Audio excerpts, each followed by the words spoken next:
Welcome back to Dukascopy TV. I'm Elaine Stenson and I'm delighted to welcome Ambassador Luzius Wasescha to the studio today. He's the former ambassador of Switzerland at the World Trade Organisation. Ambassador, you're very welcome today. Thank you very much. So there was recently a World Trade Organisation meeting in December in Bali. How did that go and what were the outcomes that you can tell us about today?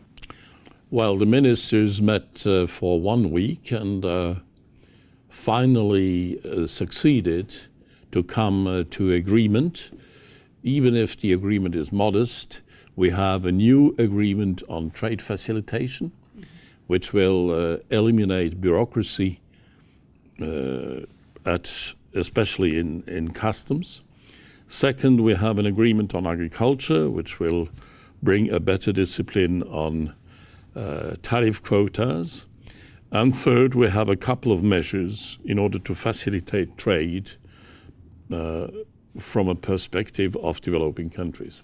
So the decisions have been made and measures have been put in place, but what are the next steps now?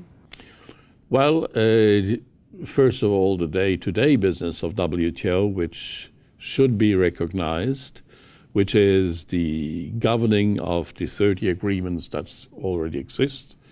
Second, the dispute settlement mechanism, which is a very active one.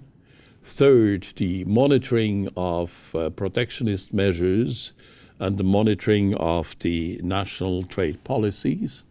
And finally, negotiations of accession of new members, such as Kazakhstan. Okay. Then, of course, the ambassadors here in Geneva will have to find a program for negotiations so that ministers, when they meet again in 2 years, can have a second package of Doha Round results on the table.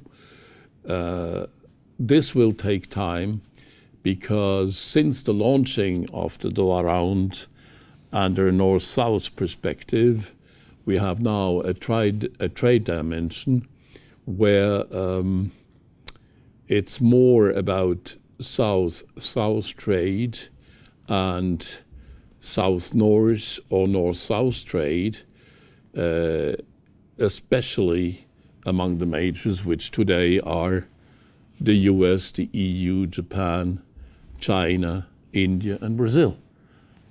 And Russia, of course, as a recent member of the WTO. So what is the significance of a multilateral trading system in the context of the EU, the US, and also the US and Asia, for example? Well, first of all, the multilateral trading system remains as the basis of national trade policies, and therefore it's a guarantee for smaller and medium-sized trading partners that the majors are behaving well. Okay. Secondly, even though there might be a free trade agreement between the US and the EU or the US and some Asian partners, there are a certain number of subjects you cannot address bilaterally or plurilaterally, such as the diminution of subsidies, the elimination of drastic anti-dumping measures or other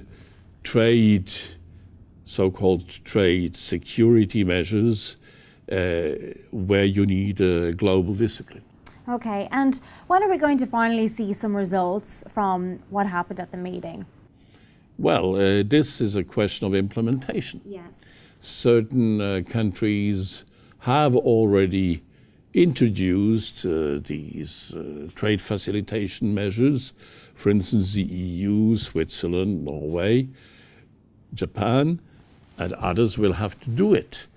So there will be a dichotomy between those who are rapidly in line with the results and those who will take more time. Then negotiations will have to go on in order to bring a new package in 2 years. You know that ministers are always happy when they can sign something, so that's a pressure on the negotiators. Okay, the sooner the better, we hope. Ambassador, thank you so much for joining us in the studio today.